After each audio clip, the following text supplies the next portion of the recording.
What's up, gang? Anybody heard from Joe? No, I haven't. Nothing yet. Nope. Called him earlier, but he didn't pick up. So All right. Well, seeing in his absence, I'll just have to call the meeting myself, I guess, not hearing from him. We'll call to order the Winfield County Democratic Caucus Monday, October 5th. And presents myself, Dave Tassoni, Angie Goro, Bert Girl, Tim Neighbors, Jaime Salgado, and Dorothy Redd. I would assume no minutes to review. I don't see any public speakers on board, so we'll forego all that language. And I don't have my full email pulled up. All I had was my Public Works, but we'll just wing this. And who's got the most lengthy presentation? Anybody? Finance. Finance, as always. Yeah.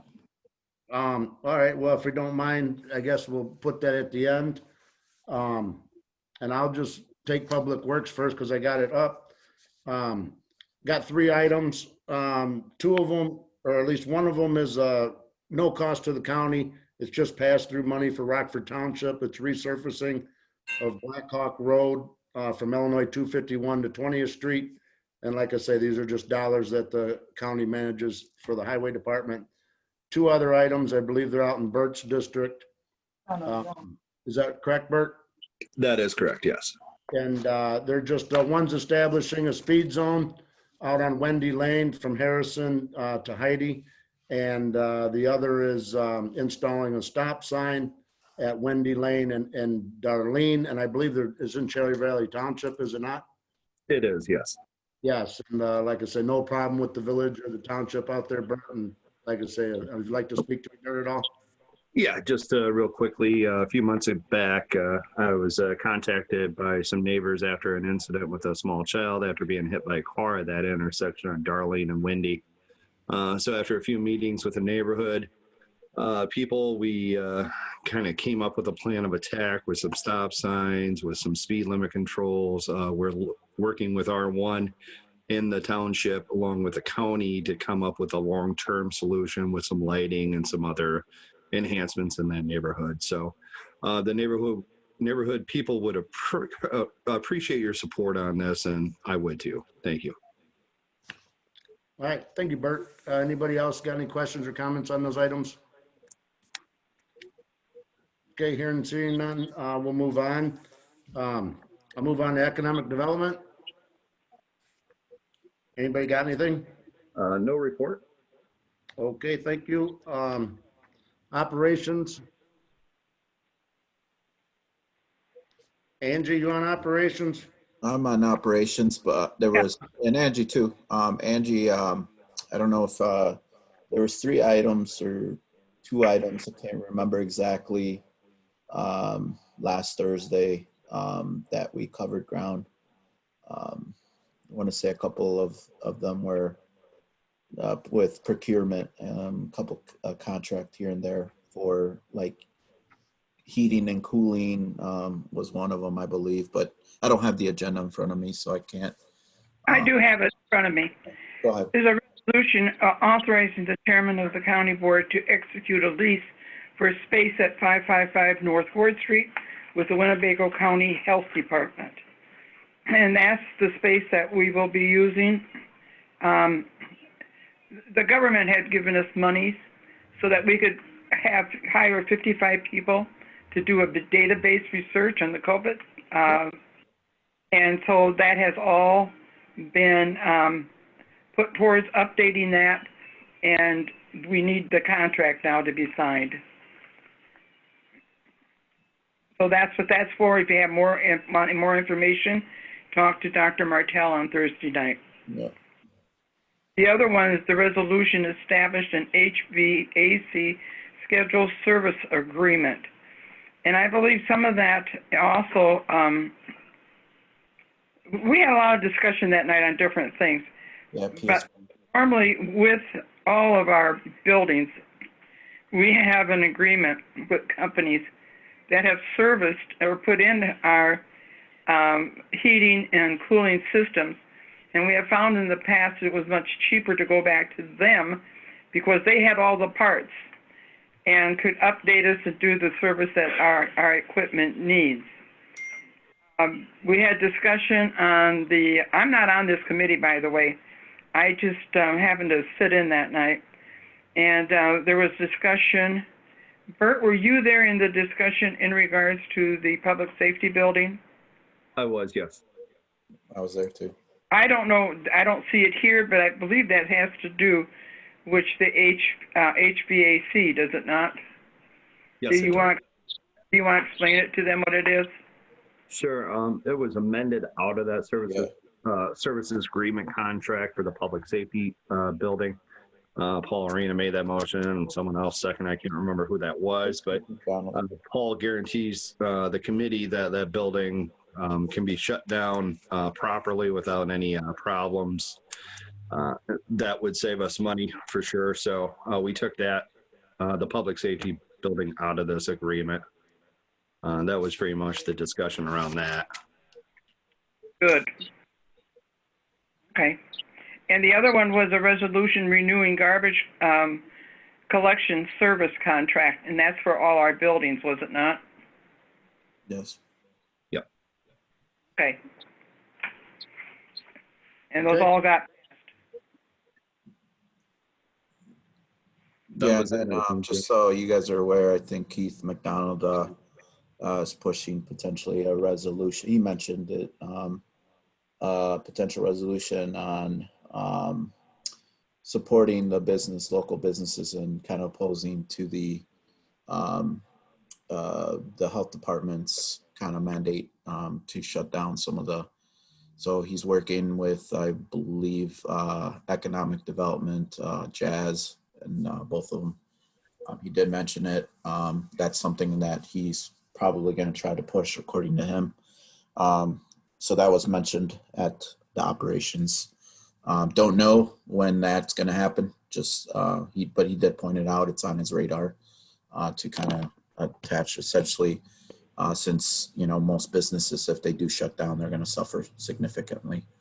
So just wanted to bring that up as well. And I don't know, from my perspective, if there's a way that we can reinitiate kind of what they did with John Phelps to essentially provide some relief of that sort from a loan perspective. I know that back then there was the CARES Act where it helped fund some of these businesses as kind of like part of the collateral for these loans. So I don't know if that's something that I'm not on economic development committee, but don't know if that's something that could, but Jaime, with you being finance, is there any way you can get John Phelps to come back and tell us what's going on with this?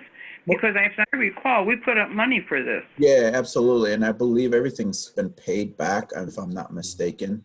So I'm just wondering, I don't know the details. I know we should probably ask Jazz Village and and someone in the economic development office to see if we can get, an idea of how we could support them from, business perspective out there, providing them loans. I don't know if that's going to help them at all, if they're potentially going to shut down in the near future. But yeah, it's something of that nature, but we'll see what happens. All I know is that Keith was kind of as opposed to just shutting down everything again for small businesses, restaurants. And you all know that, I believe last Thursday, Giovanni's, they had a huge presentation there from an attorney, I believe. And, over the weekend, it said that Sheriff Caruana was not going to, abide by, any of those restrictions or whatever, his department. So they feel like they're not being held to or mandated to follow those rules. I guess they feel they have obviously discretion, especially since they see that schools have actually, because one of the reasons that they argue is that prove to us that bars and restaurants are the ones that are actually spiking the COVID positive test within our community. And so they kind of say, well, schools are open now, and after school started, it spiked up again. So, we're feeling that we're being, targeted, just the restaurant and bar industry. But that's what I get the sense from what I hear and talking a little bit to Keith and Jazz a little bit. That's where they're kind of ammo. I just wanted to bring it up because it is going to be something that I think Keith is going to try to push, and either or, but just for us to have some sort of a way to support these businesses, one, and two, have a good dialogue and not just condemn or what the health department's trying to do. So I just wanted to throw it out there because it was a discussion. He just said a snippet of it, but with everything that developed last Thursday and shutting down on Saturday, just wanted to bring that to the limelight. All right, thank you. Hold on, Angie. Bert had his hand up. Did you? Yep. All right, go ahead, Bert. I need to speak after when I can. All right. Just point out also this Wednesday, there's another operations meeting. They'll be discussing a resolution opposing the county executive form of government. So that'll be kind of one of those other resolutions that really has no teeth, but just kind of voicing our thoughts as the county board. So keep that on your radar. Yep. And just a comment about the last Thursday's meeting with the restaurant owners and some elected officials. Dr. Martell was just on today giving a press conference and addressing some of those concerns that some of the restaurant owners had with schools. She cleared it up that the schools are not spreaders. They're not happening at the schools. Parents and adults are bringing it in there. They are seeing uptick of cases due to people taking off their masks to consume food or beverages in a restaurant or bar setting. This is where they're seeing the spike. So just to keep that in mind, that restaurants have to play a key important factor in health mitigations, especially during a pandemic. So just, I understand their frustrations. I do. I met with a few of them. So I understand that, but yet again, we can't really trade lives off for economics. I don't know. There's got to be a way we can come together and find a fair solution. So thanks. All right, thank you, Bert. Next I have Angie and then Dorothy after that.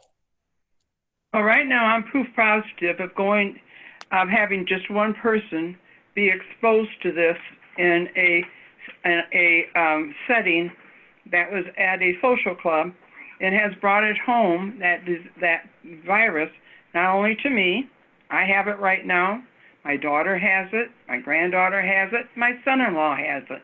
Mm-hmm. And so we've been fighting this right along, and we're all quarantined at this time. And I'll tell you what, it's not fun. We don't have the real serious one where they put you in the hospital. We have the kind that causes a cough that won't go away, and it just tears your body apart. You're sick. You can't do anything. You want to sleep for 24 hours a day. But that's the situation I am in right now. Thank God for Zoom, or I wouldn't be seeing you guys tonight because I wouldn't dare come and infect all of you. But you have to think about this, that one person who does go into that bar or goes into that eating establishment, it can carry that to so many other people. In fact, that one particular one scattered it to probably about 25 or 30 people that brought it home to their families that scattered it some more.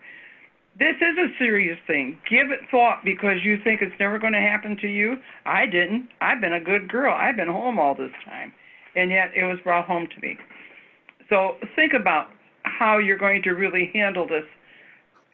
You know, if these people want to stay in business, then do what you're supposed to do so we can get back to business and get this thing over with. That's my speech for the day, and I'm living proof. Thank you. Thank you, Angie. And like I say, wish you and your family best speedy recovery. Dorothy, go ahead. Okay, I have a situation, and I guess it would involve the whole county. Um, I have this restaurant spot on West State Street, and these food trucks are coming out and parking in our lot, and the police are not enforcing it or having them move. Now, I talked to Todd Marshall, and he tells me that the restaurant owners are ignoring them. They don't have much power anymore. What can we do about this? They're getting paid, taxpayers' money, and they won't enforce it. Carolina is one, and the city of Rockford is another one. Yeah, if I may, Go Mr. ahead, Jaime. Mahoney. Yep. I talked to Keith a little bit. I talked to Jazz. I said, listen, there's got to be a better way that we can, and to Bert's point is there's got a way that we got to come to a common ground, common solution here. Kind of going against what a resolution kind of opposing with the health guidelines or whatever. I don't think it's the right methodology here. I did talk to him. Maybe we need to have a special session or whatever to kind of address some of these and have this discussion and have Dr. Martell answer, to the county board to essentially address some of the concerns that we are hearing from business owners and constituents and et cetera, et cetera. But once again, I do agree with Angie. I do agree with everybody here. I see Dorothy's concern as well, because I've heard from a couple businesses too on State Street that I represent, same thing, food trucks, whatever, they've called, and they don't do a whole lot going on in that regard. So, and once again with Todd as well, they feel like, hey, we're not here to, oppose businesses and their day-to-day operations, but at the same time, they have to sort of try to enforce some things. So on that standpoint, so I just feel that we need to get Dr. Martell and her staff and have a conversation within the whole county board to essentially address some of these issues, concerns. And I get it from a financial standpoint. I mean, if that's your bread and butter, is restaurants and bars, I get that. That's a concerning, that's a frustrating thing, that, you have to shut down your doors. So there's got to be a way that we can, help them, through this lockdown or whatever closing of piece of it. But from my perspective, like I said, I just don't want to jump the gun either, on that aspect of it. Like we've said, Dr. Martell, I think, and from the beginning with the chairman and, the mayor kind of went out there, full press corps, trying to make sure that it didn't spike and we were addressing the issues. So I kind of, still have faith in them that, they're going to lead us in the right direction. So, but ultimately, I think we really need to have that discussion with Dr. Martell, bringing her in and seeing what we can do and seeing if we can find some leeway to essentially either provide, as kind of like what Bert explained, that there was a press conference, she addressed the spikes, where the spikes are coming out. So there's evidence, showing truly the guidelines that are being established are reasonable and, equitable to everybody across the board. So, but that's all I wanted to say on that. Thanks, Jaime. I'd like to say, Dorothy, I'd like to ask you what's going on with the food trucks? Okay. They're illegal for one thing. They don't have permission. Okay, we have the West State Street shop stand. And about 3 weeks ago, there was a food truck out of Chicago parked there. Didn't have a permit. They was using a bathroom sink to wash the food. And when I saw them there, I told them, you guys can't be here. And you've got an hour to get out of here. And when they said, give me 2 hours. And they did leave. It was a truck. I've got a picture of it, but I don't recall the name of it. And then yesterday, there was another different food truck there. And I don't know if they were licensed. That one was from Rockford yesterday. But they're just coming and they're parking and doing what they want to do and taking business away from from my business, I sent the police out there and the police didn't do anything. They said no report. Well, I mean, I'm not, my first guess is a violation of a food service is not gonna have anything to do with police. That's only gonna be, Oh, I knew that. I tried to get a hold of Todd. I had his number, his personal number. He didn't answer, but when he finally answered, he said, the businesses and food trucks are just ignoring them like they don't even exist. They'll well, fine, they'll take them to court, but the fine is, I don't think the fine is stiff enough. no, probably not. I mean, I mean, based on my experience with stuff like that, whether it's a zoning issue at your home, a health department issue, a food truck, you get a warning or two or three, and then you get a $25 fine, and then you get a court hearing, and then it's 6 months later before, pretty much everything just goes away. But yeah, that's more in line of the health department's authority, and who knows how much staff they have to enforce that. So, I That's think all. it's too lenient. They need to, and the health department try to have their own court, which is probably not enough. no, I agree. Like I say, for those types of things that aren't operating with a permit and certain sanitation things, yeah, there should be stiffer fines or penalties. And like I say, I bet every one of us should know the health department's probably so overwhelmed that Yes. food trucks are probably not first thing on their list right now. Angie, did you have I something? do, because that, where Dorothy's at, I believe that is private property. It is. And I don't believe any of those trucks, the city needs to put out an ordinance.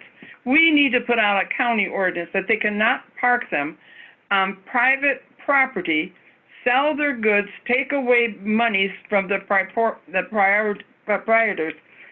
And if they want to go get a permit, that's fine. They should all be permitted before they can get anywhere. But that's all private property. They should not be on private property. Think about it. They go down to the Mississippi, that's fine, but not in a place where it's all food establishments and it's private. Thank you. But think about us putting out some type of a resolution on that. All right, anybody else got anything on those items? Okay, here, now I'm gonna move on to personnel and policies.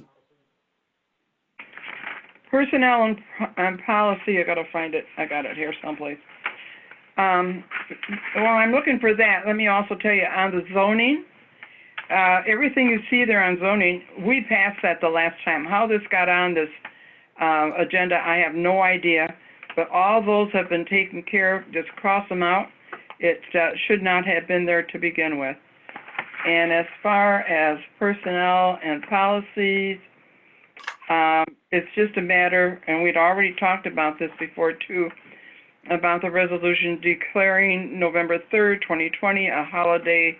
It was for a reconsideration. So I guess state law says that state buildings have to close on election day. I don't think there's any way of getting around this. And we have said, no, we're not going to lose all that money paying out wages for people to stay home. But that's not the way the statute reads, and we will have to discuss this with Mr. Kalinkas on Thursday, okay? All right, thanks, Angie. Yeah, I'd like to just speak to that. I heard some things regarding this election day holiday. I've heard that it's a state mandate. We don't have a choice. But, if it would have been explained to me that this is a state mandate and we just have to give it our rubber stamp, I would have voted in favor of it. I just was under the assumption that if we're voting on it, we have some sort of choice. And, my take on that was, offering up an additional holiday or offering up additional paid time off, when it comes to union negotiations, that could have or should have been a bargaining item. I mean, or at least a discussion, and just flat out just to give me holiday and some more discussion. But if it's a state mandate and we have to do it, yeah, I mean, that's going to cost us money, at least for the people that are off, as well as the overtime for certain departments that have to cover those vacancies. So that was my only thought. Bert, did you have something to add? Yeah, thanks, Dave. I would, you covered pretty much what I wanted to say there, Dave, but I just want to be said that whether the employees are working or not, like let's say it's a paid holiday, it still costs us the same amount of money. We're losing the services that they do while they're at work, but in the grand scheme of things, it still costs us the same amount of money for the year. So it's not really like it's costing us more money, but we are losing essentially those services that they would be doing while they would be at work. But it is a mandate from the governor, and I believe by law we have to follow it just like any other mandate. So unfortunately, it looks like November 3rd will be a holiday. Yeah, well, and like I said, my only thought was, Bert, if that covers the sheriff's department and maybe the coroners, if they're on a holiday and they have to work it, they're gonna get overtime for it. That would be some sort of increase in funds. Yep. Nope. You are correct I there. don't know what that amount is, but something. All right. Moving on. And like I said, I did see that zoning stuff. That was from 3 or 4 meetings ago. And we had already, like I say, a couple of them things failed, but that was from an agenda from 3 or 4 meetings ago. Just a typo, I suppose. Moving on to finance, Jaime, let's hear your thunder. All right, thanks. So essentially, one of the things that we talked about is there's a budget amendment for this for 2020-024, which is county highway FedEx fee transfer. So essentially, it's just a transfer between funds. It's kind of a thing that they just want to appropriate it to the right fund. I guess it was sitting somewhere else and it should have been sitting somewhere else. So it's just a net effect is zero. It's just transferring. We were supposed to talk about the parking agreement with BMO Harris. Mr. Butito brought this up as part of a discussion. However, Mr. Chapman didn't have a sufficient time to bring it up. So that was kind of passed out and tabled till next meeting. Then we did pass the 2020 tax levies. Based on essentially where we think the funds are going to be, and those include the tort fund, the child advocacy, et cetera, et cetera. There's like, I want to say 12 or 16 of those funds that for the tax levies that we already approved essentially. So it's just a formality ordinance that we have to pass for the release of those funds essentially in their budgets. So that's a formality that will be passed. And I'll go through those, at the county board. But I'll tell you what it is, the dollar amount, but it's essentially what we've already agreed to. There is also going to be a workman's comp settlement that we agreed upon. It's a pretty hefty one. I believe it's $180,000. It's regarding a deputy that essentially got injured and shoulder and hasn't recovered fully, but that essentially, will come down the pipeline. That got approved as well. And so that's a workman's comp issue there. We did go to closed session. We can't talk about this collective bargaining. So that was on our agenda as well. More to come. We'll have that in closed session, hopefully, and see where we come up with that. But ultimately, that's pretty much for finance. We are looking, like I said, and in the past, and I got to get with Mr. Fiducia and to talk about River Bluff and kind of bring it to limelight to see what we can do to go over the financials to see what their needs are out there, both from a staffing to whatever it is. I have to talk to Mr. Fiducia since it does fall under his committee, and hopefully we can have a joint meeting and start looking at that, because that's one of the things from a cash flow perspective. We've heard it over and over. It's one of the bigger items that we're constantly causing some cash flow issues for us and could get us in trouble if we dip a little bit under our reserves. So just wanted to bring that up. Hopefully in the near future, we'll have that meeting. But other than that, that's all finance has for this coming week. All right, thank you, Jaime. Did I miss any committees, or does anybody have any unfinished or anything else they'd like to speak of? Okay, seeing none, I'd just like to say I haven't heard from Joe or anything. Hopefully he's okay and all right and forgot what day it was or whatever, but Probably. hearing nothing, I guess we'll see everybody on Thursday and have a good evening. Motion to adjourn? Yep. Wait, you got a question, Bert? You got a question, Bert? Nope, just a motion to adjourn. Sorry. Okay, motion to adjourn by Bert and Second by Tim Neighbors. second by Tim Neighbors. Everybody have a good evening. All in favor? Talk to you guys later. See you guys. Bye. Hi.